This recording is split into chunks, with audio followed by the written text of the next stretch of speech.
Social media can be a scary place, but it's also a beautiful space with access to a community, with human relations, and to socialization, all of which are basic human rights replicated online. But does everyone have a right to freedom of expression on social media? My name is Kiki Mordi, and this is Untold Facts.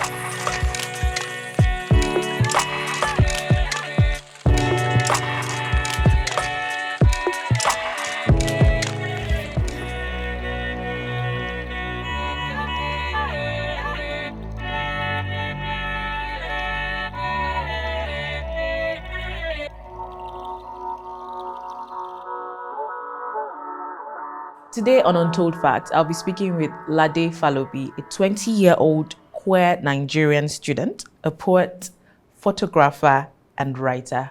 Hello, it's good to have you on the program. Yeah, it's cool to be here. I also have Matthew Blaise, a non-binary LGBTQIA+ activist, currently a student with a dream to emancipate fellow queers using poetry and social media. Hello, Matthew. Hi, Kiki. It's good to have you on the program. My pleasure.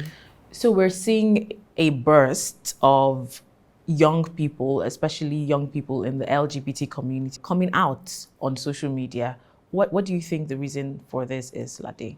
Well, I mean, social media has always existed, but I think it's because of the anonymity you can get on social media. I mean, you could open a faceless account, use a random picture, and I think that's like the main thing for a lot of people. They start with anonymity, and then as they go on, they get more confidence. Which is one thing I really like about social media, because you get more confident. As you're anonymous and you're getting good reception, you start to feel okay.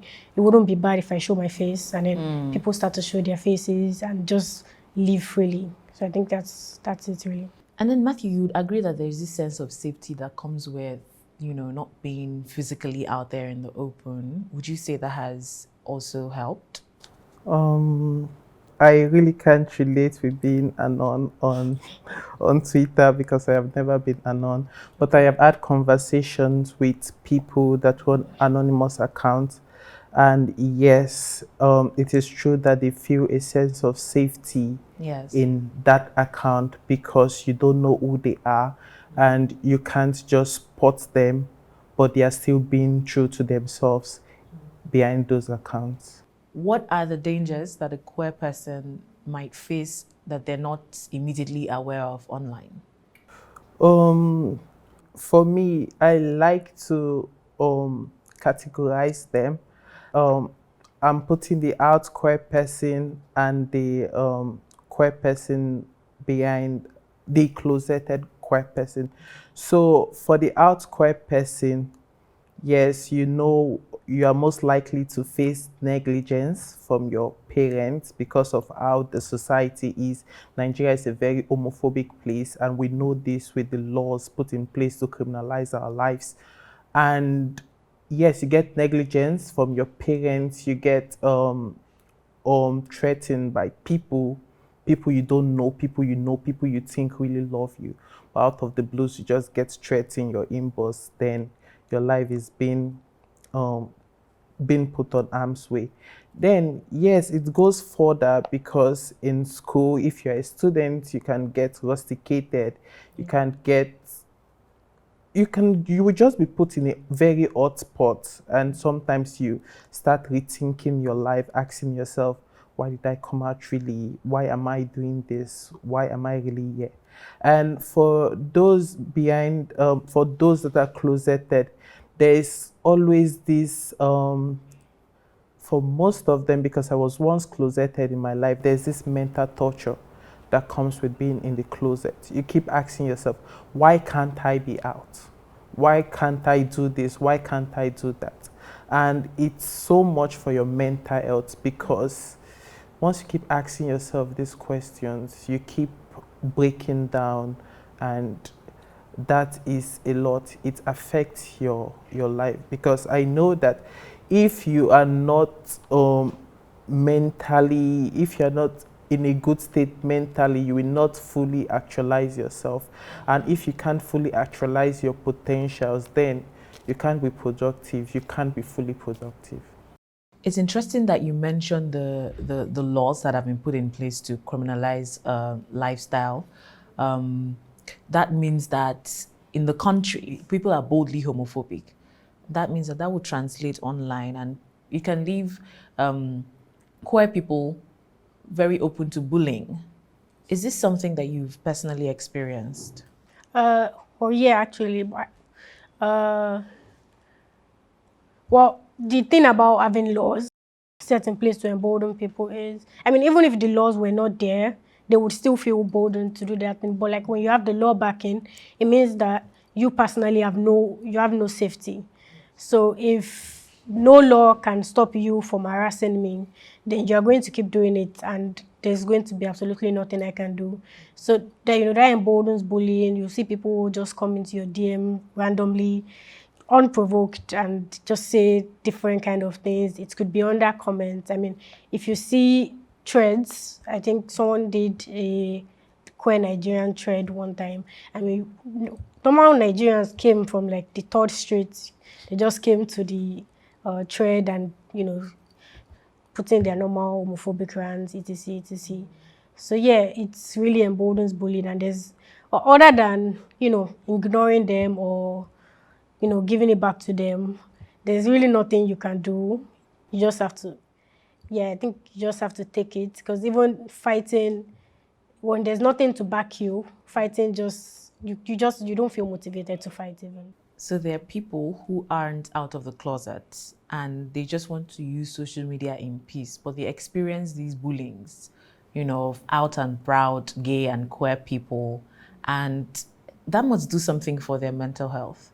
I think when we see these things happening, it's an open question, because it is time to ask ourselves, the victims of this violence, what are they really going through? What are they feeling at that moment?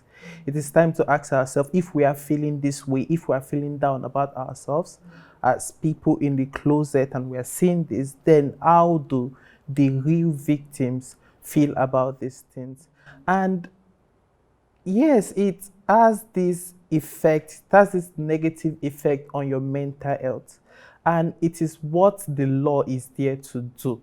The law that is said to criminalize your life, it is what it is there to do. It does not want you to be at peace with yourself. It does not want you to be at peace with the state. It does not want you to be at peace with anything in this country at all. Lade, how do you feel that our social media interactions factor in when it comes to building community? Okay. Well, I mean, I really like social media for building communities. I mean, there's Twitter, which is queer Twitter. Yeah, I mean, when I'm scrolling through my tail, I'm mostly seeing things about feminism, about queerness, because I've been able to tailor my personal space. So Twitter has become a space for me personally. So I've been able to tailor it, that these are the kind of things I want to see. I don't want to see the homophobes coming to button. I've tailored it, and that really helps a lot.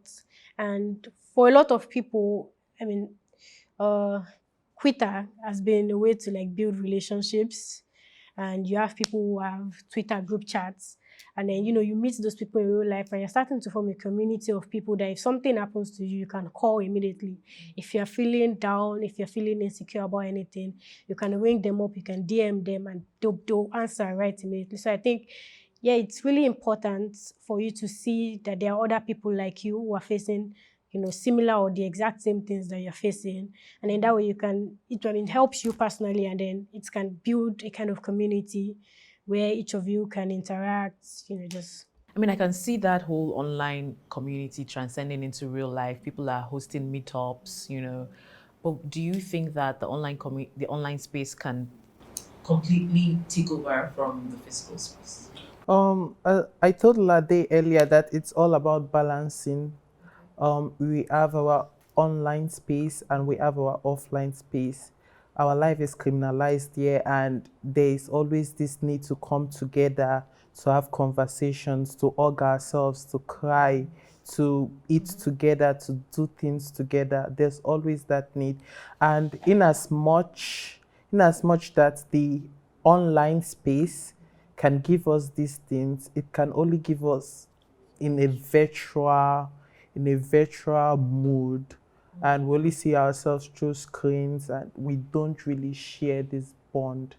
So there should always be a balance. Yes, we are doing something online, we're also doing it offline, and it is very important to balance them. Surely we see non-LGBT people sharing their milestones, first dates, wedding, when they have kids. They have that freedom of expression online. And it's very different, for a person who is queer, who is a lesbian, who is gay. How did it feel like personally for you, coming out to share a personal bit of you? All right, so the first time I shared it, okay, I remember I was doing, was one of those Twitter games thing, I think. So you like it and I'll tweet a fact about myself or something like that. And then I was tweeting and I'd been forming a license. And so, and then I was like, okay, should I tweet this? Should I not? And then I had it in my drafts for so long. I was like, okay, wait, let someone like this tweet first. And so eventually I just tweeted it and it didn't feel, earth-shattering, It felt like, before I tweeted, it felt like if I should just say this thing now, everywhere would shake, and people would just, but there was no like immediate thing. So, okay, that kind of made it easier for me because there was no uproar or anything about that. And well, after that, then sharing other milestones, relationships, dates, etc. Well, it didn't feel as hard because the first time wasn't very hard. But I know it's harder for some people, for someone who is very known. So if someone very known shared something like that, then I know that they would get an immediate uproar. And then it might become harder for them to share more things because, if people reacted to you just saying that, how would they react to you saying you have a girlfriend or you're going on a date with someone of the same sex as you? Yeah, so just things like that. Personally, I like public things. I can be private, but things that are important to me, I really like sharing them. So it didn't feel. I personally wasn't okay with not sharing that part of myself. Or it wasn't even just sharing it for other people. It was just for myself to acknowledge, because I'd acknowledged it within myself, but like I needed it's. I guess it's some sort of validation, but I just needed to say it, and yeah. So that's.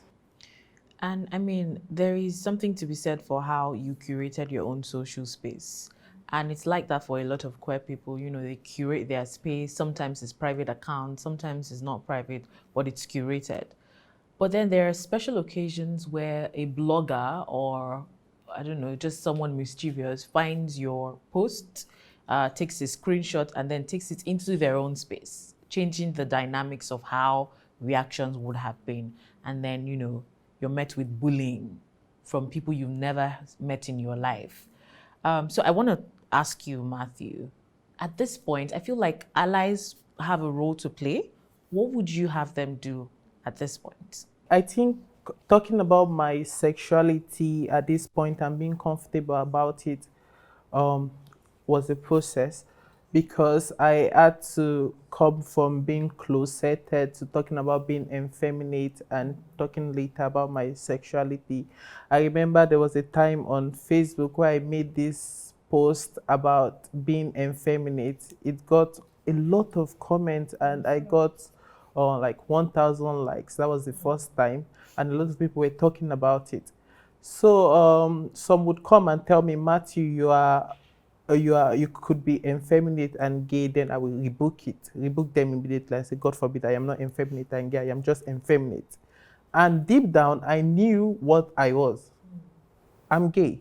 I am effeminate. And I knew these things, but I was so scared of accepting it because I had a lot of followers. I had a lot of people who were talking about me. I would make a post on Facebook, and in less than 1 hour, I'm getting 500 likes and comments. And these were a lot to me. I did not want to lose them until it got to a point where I was like, guy, you're lying to yourself. you are just lying to yourself because you want to say this. You want to talk about being gay, you want to talk about being effeminate, you want to talk about them together. You don't want to isolate them and live in denial of one. So I just said it one day, and yes, it happened. A lot of people deleted me. They stopped interacting with my post. They kept coming into my inbox to preach to me. And I think at the beginning of accepting ourselves, we also start denying ourselves, and we also start accepting some thoughts of other people. So people will come into my inbox and tell me, Matthew, or maybe you are not really gay enough. Maybe you could pray it away. Then I was still young. I was still trying to get myself together. Then I say, that's true. So I would pray and do other sort or other type of things, conversion therapy and all that. So I did all those until I got to this point where I am just so unapologetic about it. I want to say I am gay, I want to say I am effeminate, and if you want to accept it, none of my business. And I know it's not the reality for many people, because when I talk about things like this, I don't like using myself as a point of reference, because not everyone is like me. Not everybody can be unapologetic like me. Not everyone can go through assault, harassment, or threats and other things like me. So for other people, it might not be like this, but I just feel we should always give ourselves that chance, that it is a process. It doesn't just happen, and we keep going and going and going. We break down, we keep going and going again until we get to that point. I mean, that's amazing. You went from that point to, starting a hashtag, End Homophobia in Nigeria, which went viral, it trended. And talk to me about that for a bit. Actually, I won't take the credit for starting the hashtag. We were four, Kayode Ani, Vic Wanda, me, and someone else, I've forgotten his name. So it was just crazy. I saw a video a night before. It started trending at 12 a.m. in the morning. So I saw a video a night before, and it was like, they killed a gay person somewhere, and no one was talking about it. No one was talking about it. It was just within our various groups. We're talking about it. It wasn't trending anywhere. And if you're a gay person, you know the injustice in this country is just too much. Especially for you, like, you just want to talk. You want to say something, but it can't get out of this place because you are scared. Other people don't want to talk about it, and I feel we have to just do something about it, because if we don't do something about it, it keeps happening. So I shared this video online, and other people started sharing it. So the next morning, Victor came and was like, Matthew, don't you think we should, okay, this video is out there now, we should start an hashtag and try to do something about it. So at first I was like, oh, with this work? Then I was like, okay, let's do it. And the first person that did that hashtag thing was BC Alimi. That was in 2017. It just trended it once. It made one post about it. And I'm sure that when Victor suggested that, he did not even think about that. We took that up and we used the story as our backing. And I was so happy when people started using the hashtag to tell their personal stories. They talked about themselves and the effect of homophobia on their lives and everything they do. And it was just a touching moment for me. I broke down completely and I stood up again, because we had to keep going. We had to keep pushing this conversation. A lot of people talked about it, and it trended for 2 days. Actually trended for 2 days, and we had a counter trend, which was end homosexuality in Nigeria, which was so stupid. And a lot of people weren't even talking about that. Like, it was a counter trend, and people were just rubbishing it. And I felt a sense of community, because everyone was around. We were bonding. We shouldn't be bonding over our traumas, but we were there. We were bonding. talking about being gay, being lesbian, being trans, being all these things in Nigeria, and living our lives. Our pictures were out there. People were seeing it. We were owning it. And that is enough to push us, to make us keep going. Truly amazing. I remember when that happened, it trended for 2 days, and I just loved the freedom that came with it. And again, going back to the conversation about allyship, I feel like at that point, people were able to sieve out who were the allies and who weren't. If you were to speak directly to allies, what would you want them to do? Okay. Well, for it to speak directly to allies, what I would say is that, well, as an ally, your job is not to speak for the community. Your job is to amplify the voice of the community. So your job isn't to be a representative to, your opinions are not representative of the opinions of the community.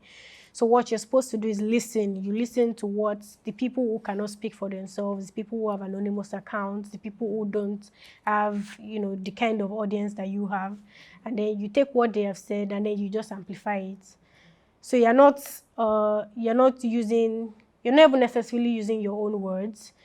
So you're just, it's like retweeting, essentially. So you're just retweeting what they have said. So you're taking their words and you're helping them to get it out to an audience that would be more receptive to what you're saying. Because people don't listen to people who are oppressed. They will listen to people who seem like their fellow oppressors, people who they've been rolling with from day one. So they will be more likely if it was a straight man, it was a cis straight man who was telling his fellow cis straight man, he would be more likely to listen than if it was a clearly effeminate person that was telling them the same thing. So yeah, that's your job as an ally. You're supposed to use your privilege to say the things that the queer community has been saying and has not been heard.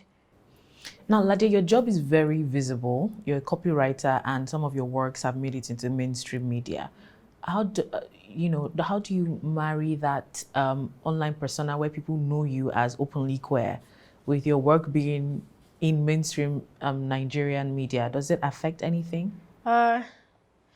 Recently I got a job at an agency, and I haven't been able to, be out at work fully.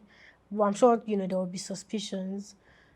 But, for me, my Twitter is my, how do I put that? Well, if you're coming out, coming out is not, when people say what's your coming out story, you don't come out once. It's not possible. You're going to come out so many times throughout your life. You're going to come out at work. You're going to come out at school, to your family, to each member of your family at different occasions. So for me, Twitter is my coming out. So rather than coming out to you, you can check my Twitter and see what I'm about. And if you reject it, then that's on you. So, at work, there have been times when I would want to speak up on certain things, but, I am a minority and I can't say too much or do too much. Let it not be like our lie is too much or something like that. So what I try to do is to push ideas that I have. I try to push my personal things into ideas, but I do it mildly, so it's a step-by-step thing. And even with my photography, so I did a project, I think last year, but I didn't post it till this year, about non-binary concepts in dressing. Okay. Yeah, so I had some of my friends, my non-binary friends. Yeah, so I had them, just wear things. I had a stylist who gave suggestions for clothes, and we took that. And that's one of my favorite works that I've done so far. And it's really painful for me that I can't share it as much as I'd like to. Because, so I worked the other day, they asked for my portfolio, and for photography, and I couldn't share those pictures. All the times I've showed someone those pictures, their photos, who is this one? Are they gay? Yeah, because I remember I showed someone at school, He was a fellow photographer, and we're talking about photography, and then he wanted to see what I've done. So I opened my phone and I showed him, and I was like, I know this boy now, so he's gay. I thought, oh, shit. Exactly. And, even just showing the pictures and putting them in portfolio is potentially endangering the people who are used as models. Yeah, so it's really hard for me because I would have to hide some parts and just pick the ones that are less loud to put. Yeah. I mean, thank you so much for sharing that story. So we're just going to do like 1 minute final statement on what using social media to affirm identity means to you.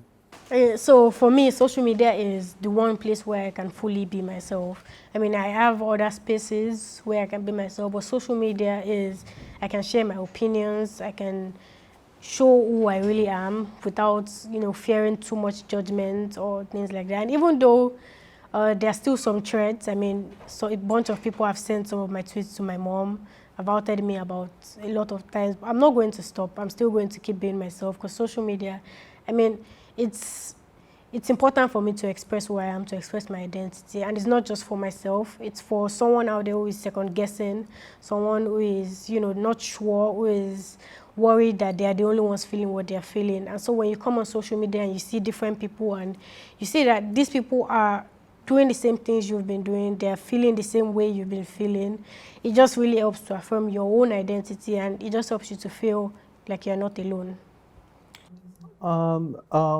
My social media is a place where I try not to be erased when my government and my people wants to erase me completely and gaslight me for complaining about it. So yes, it's a place where I constantly fight to be seen, to be heard, to be represented. And yes, it's actually a very powerful tool because I know without social media, conversations that have started in the Nigerian LGBTQ space wouldn't have been possible because we know our lawmakers don't really listen to us in those places. Like currently, they are doing trending NSAS. If not for social media, we won't get these stories. We won't get the background to aid the conversation. So social media is a place where I don't want to be erased. It's a place where I run from erasure, and it's a place where I try to change the narrative, adding to the voices of those that are existing, and just celebrating my queerness, making people see that I am gay, I am colorful, I am non-binary, I want to live like you, I want to live more than you, and I don't want to be persecuted because I am just living. Amazing. I love that. Thank you so much, Matthew. Thank you so much, Lade, for sharing your stories with me today. The world can be a safe space for everyone, and social media is a part of our new world. In advancing safe spaces for affirming gender identity, we must extend our advocacy to social media. Everyone has a right and freedom to express themselves in real life and in social media. This has been Untold Facts, and my name is Kiki Mordi. See you next time.